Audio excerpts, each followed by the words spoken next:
Donc là, vous voyez, c'est un effet assez bizarre. C'est-à-dire, on doit être désynchronisé et ça donne quelque chose de cool. I beg you, baby, most every night. Please don't scold me, just treat me right.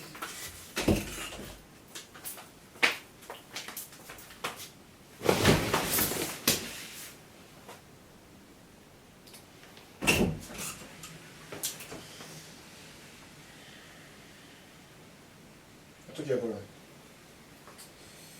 Un truc qui va pas. Ah ouais. Ah voilà. C'est mieux là. Ah, ciao.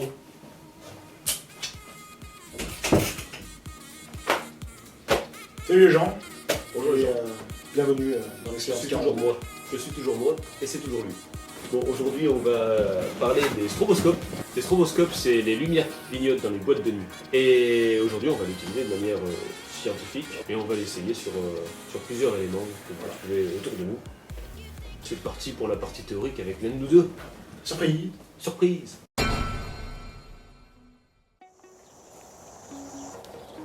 Et donc c'est parti pour la partie théorique avec moi. Pour réaliser cette expérience qui est assez facile, il vous faudra donc une diode électroluminescente. Alors il faudra qu'elle soit quand même assez puissante. Il vous faudra une carte Arduino qui vous servira à contrôler la fréquence de la diode électroluminescente. Et pour finir, un ordinateur. Non, ceci n'est pas un ordinateur, c'est un Minitel. Donc ça ne vous servira pas à grand chose. Donc prenons l'œil humain, exposé à une lumière ambiante, qui regarde un objet. Donc là par exemple une hélice qui tourne à une vitesse très élevée. Donc il faut savoir que l'œil enregistre à peu près à 24 images secondes. Donc sur la totalité du mouvement d'hélice, il va prendre effectivement à chaque fois un mouvement. Donc là par exemple sur cet instant c'est un mouvement, un 24e mouvement. Et donc sur la totalité du mouvement, l'œil va créer un flou ici. Et donc quand on va regarder l'intégralité du mouvement, on va voir donc l'hélice qui tourne à une autre vitesse. C'est pour ça qu'on va pas voir l'hélice à chaque image, on va voir une hélice qui tourne à haute vitesse et qui va paraître floue justement.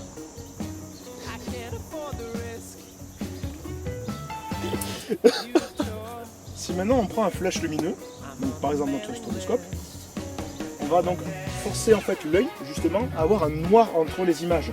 Donc par exemple on va prendre cet instant là, normalement l'œil fait un flou effectivement entre cet instant et l'autre. Et là en fait le stroboscope lui va envoyer un flash lumineux à un instant précis, donc là par exemple à cet instant là. Et donc l'œil, et mes stylos sont par terre, et donc l'œil du coup va prendre l'image qu'il a juste ici. Et on va prendre effectivement la totalité de l'image ici, on va prendre que cette partie là.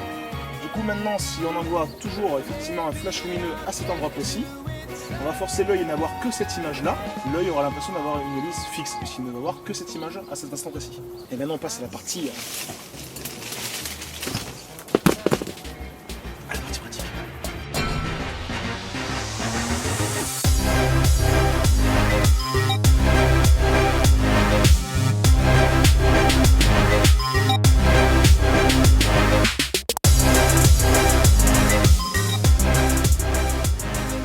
Une technique infaillible pour le défaire.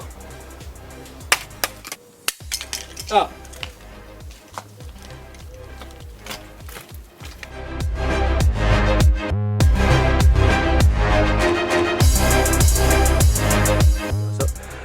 Nous avons déjà installé deux boutons. Donc en fait ces boutons sont pas forcément utiles, ils nous permettent juste de contrôler la fréquence d'éclairage sans avoir à chaque fois éditer le programme de l'Arduino et le remettre dans l'Arduino.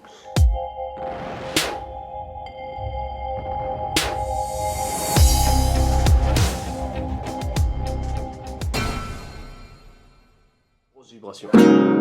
Bon voilà. Alors qu'est-ce qu'on voit? Tout le monde a déjà vu ça sur des guitares, la corde vibre tout simplement. Qu'est-ce qu'on va voir avec le stroboscope? Tout simplement vu que ça vibre un peu comme ça, si on prend une image à chaque fois que la corde est en haut, si elle est bien accordée, on va voir juste l'image en haut jusqu'à ce que la corde s'arrête parce qu'il n'y a plus de vibration.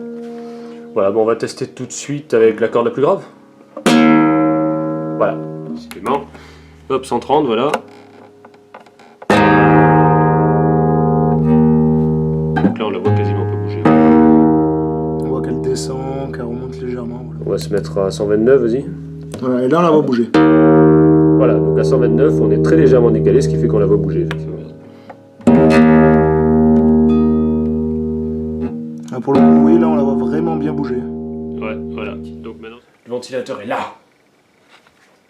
Voilà, donc là vous avez une super vue du ventilateur qu'on croit arrêter. Pourtant il tourne, je vous l'assure. Donc ce qu'on va faire, c'est qu'on va changer la fréquence. Hop, voilà. Et là, ça tourne vers la droite. Maintenant, on se remet comme tout à l'heure. Hop, il est à nouveau immobile. Et hop, on va faire à nouveau dans un sens. Il est immobile. Et normalement, plus je vais le faire, plus il va en vue, plus on va le voir tourner. Voilà.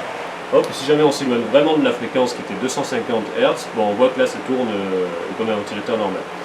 Hop, donc on va se remettre à 250. Hop, et voilà, 250 Hz. Et on voit que ça ne tourne quasiment pas visuellement. C'est plutôt classe.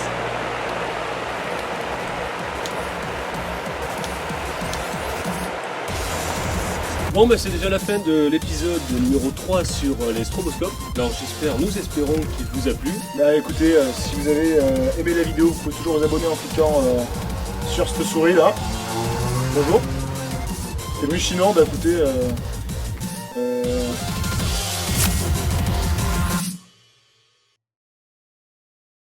peut-être remarqué, on n'est pas au même endroit, c'est parce qu'on a oublié de faire ça avec Bastien lorsqu'on était chez lui. Alors, nous avons fait des tests sur plusieurs éléments avec une fréquence de mouvement fixe, donc ondulatoire, toujours la même.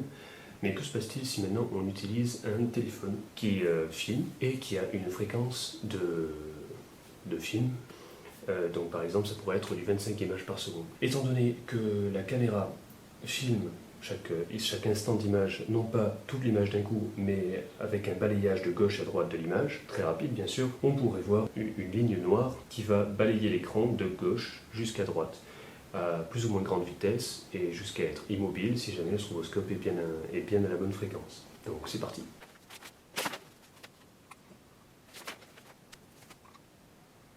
Et voilà. Comme prévu, on remarque qu'il y a des lignes qui balayent l'écran, donc finalement de droite à gauche, à moins que j'ai mis l'iPhone à l'envers, je ne sais pas. Et plus on se rapproche de la fréquence d'enregistrement de l'iPhone, plus on remarquera que la ligne se déplace lentement sur l'écran.